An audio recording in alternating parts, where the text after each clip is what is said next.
This man has killed for his country, buried his friends, and been betrayed by the very government he swore to protect.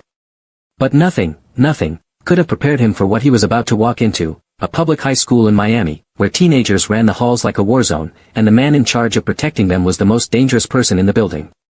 At the beginning of the movie, we are introduced to Jonathan Shale, a hardened mercenary who has just led his private squad out of Cuba after blowing up a drug lab most people back home will never know existed. The mission works. The lab is gone. But the price is steep, 3 of his men don't make it out alive. And just when Shale thinks the worst is behind him, he learns the operation was never sanctioned in the first place. His own government pretends the whole thing never happened. No backup. No credit. No acknowledgement that his friends died for nothing official at all. It's the kind of betrayal that breaks a team apart, and it does. Shale walks away from that life, or at least he thinks he does. Meanwhile, across town, we're dropped into a completely different kind of battlefield, a high school hallway exploding into a violent brawl. 2 teachers, Jamie Hetzko and Daryl Sherman, wade into the chaos to break it up, but the student they're trying to protect wants nothing to do with their help. Hetzko turns her attention to the real problem, Juan Lacasse, the smooth, ice-cold leader of a gang that calls itself the Kings of Destruction. She warns him that his days at this school are numbered. Juan doesn't flinch. He doesn't threaten loudly, either. His warning is quiet, almost amused, the kind of confidence that comes from a kid who already knows the adults around him are powerless to stop him. Hetzko and Sherman take their concerns straight to the top, to Principal Rawl. Surely the man in charge will finally do something about a gang running loose in his hallways, right? Wrong. Rawl waves them off, mumbling something about needing proof, worrying more about lawsuits than about the students in danger. Furious at being brushed aside, Hetzko decides if nobody else is going to act, she will build the case herself. That decision comes back to bite her almost immediately. Walking to her car after school, she finds herself surrounded, gum jammed into her keyhole, Juan and his crew smirking at her from every angle. She refuses to back down, throws a defiant gesture right back at them, and drives off like it's nothing. But we, the audience, already sense it isn't nothing. This is a warning shot. That night, something good finally happens for her. She walks through her front door and finds Shale waiting, her fiancé, home from a mission she probably knows very little about. The reunion is warm, tender, a brief moment of peace before the storm that's coming. Shale tells her he's done. Retired. No more missions, no more secrets. For a moment, it looks like he might actually get the quiet life he's chasing. Except old habits, and old teammates, have a way of pulling a man back in. Shale gets a message from a former ally about a job, and against his better judgment, he agrees to hear it out. At a meeting arranged in a strip club of all places, his old friend Joey Six talks up the opportunity, and the next morning Shale sits down with the man behind the offer, a shady businessman named Wolfson, flanked by a mercenary named Janice. Once the small talk clears, the real pitch comes out: guard drug shipments, take out rival dealers, and if it comes down to it, kill federal agents standing in the way. Shale doesn't even blink before shutting it down. He didn't survive a war and lose friends to now become a glorified drug enforcer. He walks. Just when it looks like Shale might finally get his peaceful chapter, everything changes in an instant. While he's out walking the beach, he spots Hetzko jogging nearby, and out of nowhere, a hulking stranger cracks her knee with a metal pipe. Shale sprints in, chases the attacker off, and rushes her to the hospital. Once she's stable enough to talk, she tells him something chilling: she doesn't think this was random. She thinks it's connected to the gang, and possibly to someone inside the school itself. Lying in that hospital bed, unable to teach, she asks Shale for one small favor: find someone to cover her classes. That small favor is about to turn into something much bigger. Shale isn't the type to let an attack on the woman he loves slide. He makes a quiet vow that whoever did this will answer for it, and then he does something nobody in that hospital room could have predicted. He decides to go undercover, right into the belly of the beast. Using contacts from his old unit, Shale fabricates an entire identity, teaching credentials, a clean background, a new name: James Smith. The following morning, Mr. Smith walks through the front doors of the school, shaking hands with an unsuspecting Principal Rawl, playing the part of the mild-mannered substitute teacher perfectly. But underneath that calm exterior, his mind is working like a soldier's, clocking exits, reading faces, hunting for whoever put Hetzko in that hospital bed. His first class is basically controlled chaos. Kids talking over him, throwing things, testing every ounce of his patience. He doesn't raise his voice. He doesn't need to. He just watches, filing away every detail, every troublemaker, every alliance forming in that room. Later, in the staff lounge, he reconnects with Sherman and meets Hannah, the school librarian. Both paint the same troubling picture: the kings of destruction don't just hang around this school, they practically run it, and Principal Rawl refuses to lift a finger against them. Sherman, a former cop himself, defends Rawl, insisting the man's hands are tied without solid evidence. But something about Rawl doesn't sit right with Shale. During one private conversation, he catches a glint of gold on the principal's wrist, an expensive watch that has no business being on an educator's salary. It's a small detail, but Shale's instincts, sharpened by years in the field, tell him it means something. The two men size each other up in that meeting, all pleasantries on the surface, all suspicion underneath. Shale wastes no time pulling his old team back together, setting up surveillance around the school. One of them, Holland, still bitter that Shale turned down the Wolfson job, refuses to help for free and storms off, a decision that will matter a lot more later than anyone realizes in this moment. The rest of the crew stays loyal, betting that wherever there's a drug operation, there's a payout worth chasing. The next day in class, things escalate fast. A student named Tay hurls a soda can at Shale's head. Without missing a beat, Shale catches it mid-air and fires it right back, nailing Tay square in the forehead. The room goes dead silent. Tay jumps up ready to throw hands, but Shale subdues him effortlessly, no wasted movement, no unnecessary force. Then he spots another student pulling out an ice pick, and disarms him just as smoothly. In under a minute, the entire class understands one thing loud and clear: this substitute is not someone you want to test. Word of the incident reaches Rawl fast, with students already threatening lawsuits. He storms toward the classroom expecting a disaster, and instead finds a room full of quiet, attentive students. Confused and suspicious, he holds off on taking action. Shale uses the rest of the class period to pivot the lesson toward Vietnam, sharing pieces of his own military past and coaxing the students to open up about the violence they've witnessed in their own lives. It's the first real crack in their armor, until one decides to test him again, needling him about whether he's ever taken a bullet. Shale doesn't bite. Juan, desperate to reclaim the upper hand, rolls up his sleeve and shows off his own scars like trophies, bragging about being shot and stabbed like it's nothing. Behind the scenes, Shale's team has quietly wired the school with hidden cameras, and it isn't long before the footage pays off. He spots Rawl marching toward his classroom and manages to restore order just in time.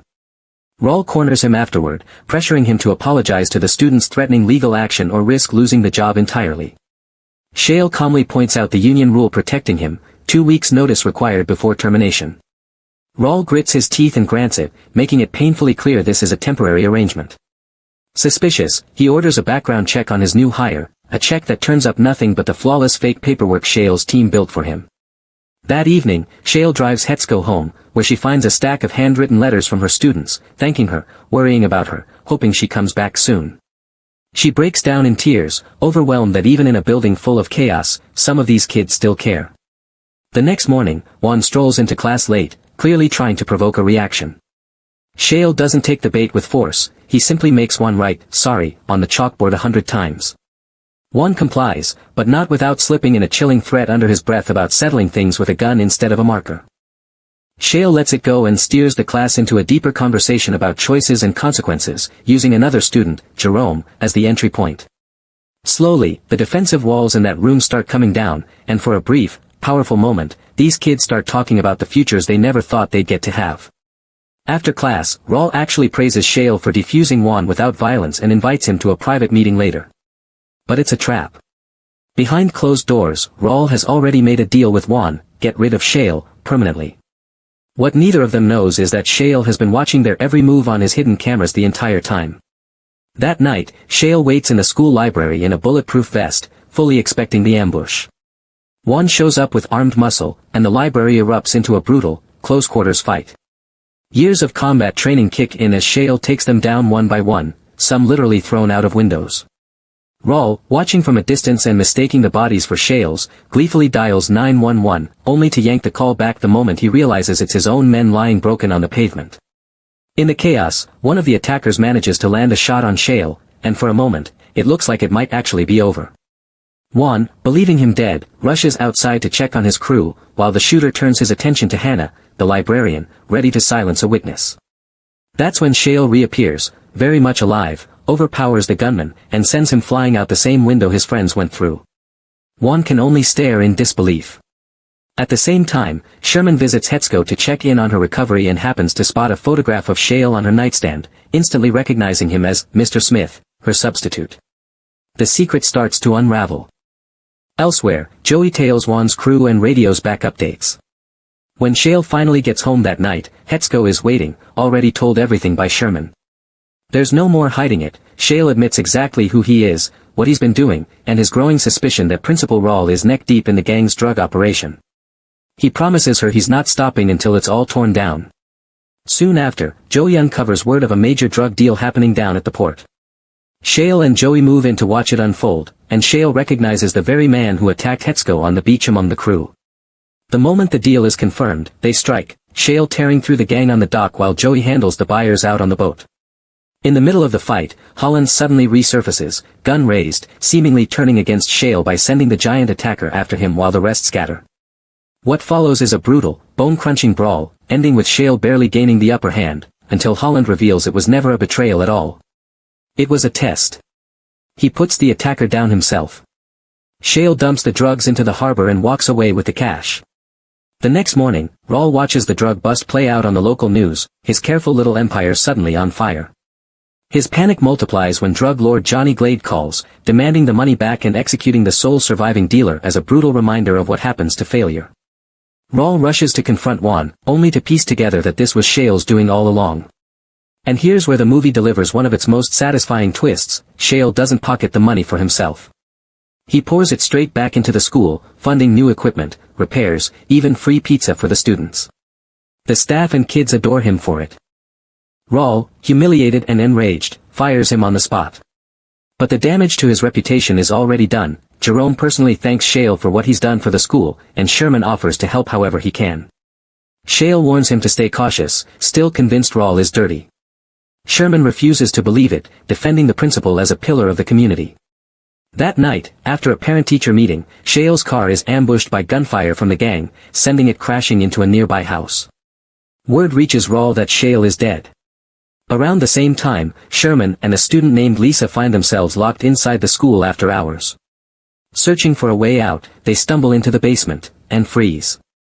Rawl and the Kings of Destruction are unloading crates of drugs straight off school buses, using the boiler room as a hidden stash house. The second they're spotted, the chase begins. Sherman tells Lisa to run and warn Shale while he buys her time, a decision that costs him his life when Rawl catches and executes him without hesitation. By morning, the school is drowning in grief, with Rawl spinning the story that Shale died in a random drive-by.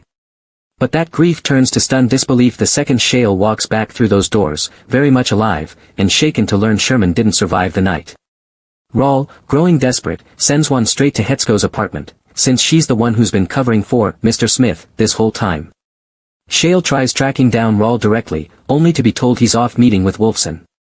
Meanwhile, Lisa comes looking for Shale to tell him what she saw in that basement, but crosses paths with Jerome instead. Shale finds Wolfson first, beats the truth out of him about his ties to Glade and Rawl, though Wolfson genuinely doesn't know where the drugs are being hidden.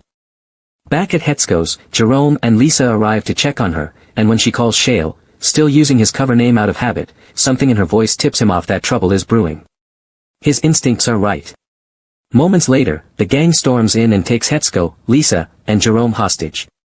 But Shale, already anticipating the move, disguises himself as a delivery man carrying an oversized gift box and bursts through the door swinging.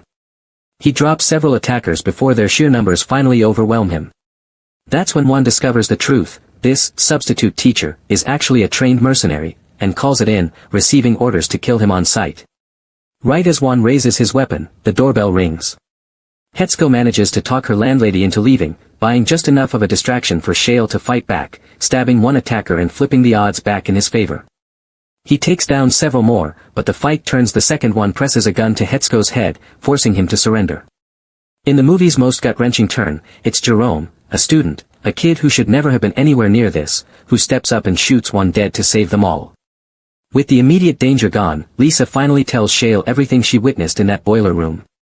That night, Glade and Rawl learn Shale is back inside the school, unaware he and his remaining team are already dug in, ready for one final stand. Glade and Rawl arrive with their men, stalling with fake negotiations, while Janice and a squad of mercenaries slip in from another angle. The second a sniper is spotted, the whole place erupts into full-blown war. classrooms shredded by gunfire, desks flipped as cover, the school itself becoming an unrecognizable battlefield. It's relentless, and it's costly. One of Shale's teammates is killed outright, and another gives his life in an explosion to buy the rest of them time. In the middle of the carnage, Raul sneaks up and shoots Holland in the back. With his last breath, Holland manages to take Glade down with him, clearing the path for the final showdown, Shale versus Raul.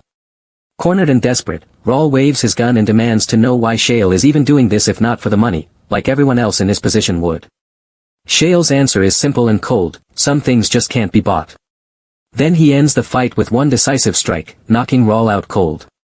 Battered, bloodied, and utterly spent, Shale walks out of the wreckage of the school and finds Joey, wounded, but alive.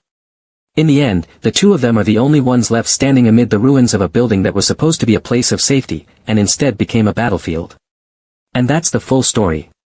A retired soldier who just wanted peace, dragged back into war by the woman he loved, and the corruption hiding behind a principal's office door. If this recap had you gripped from that opening beach scene all the way to the final showdown in the school hallways, you already know what to do. Don't scroll past this one without hitting that subscribe button. Seriously, if you've made it this far and you're still not subscribed, you're only hurting yourself and this channel, and honestly, it takes 2 seconds. Drop a comment below and tell me which moment shocked you the most. Was it Jerome pulling that trigger, Sherman's death, or Raul's betrayal?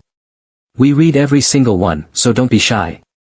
Hit like, share this with someone who loves a good action thriller, and we'll see you in the next recap.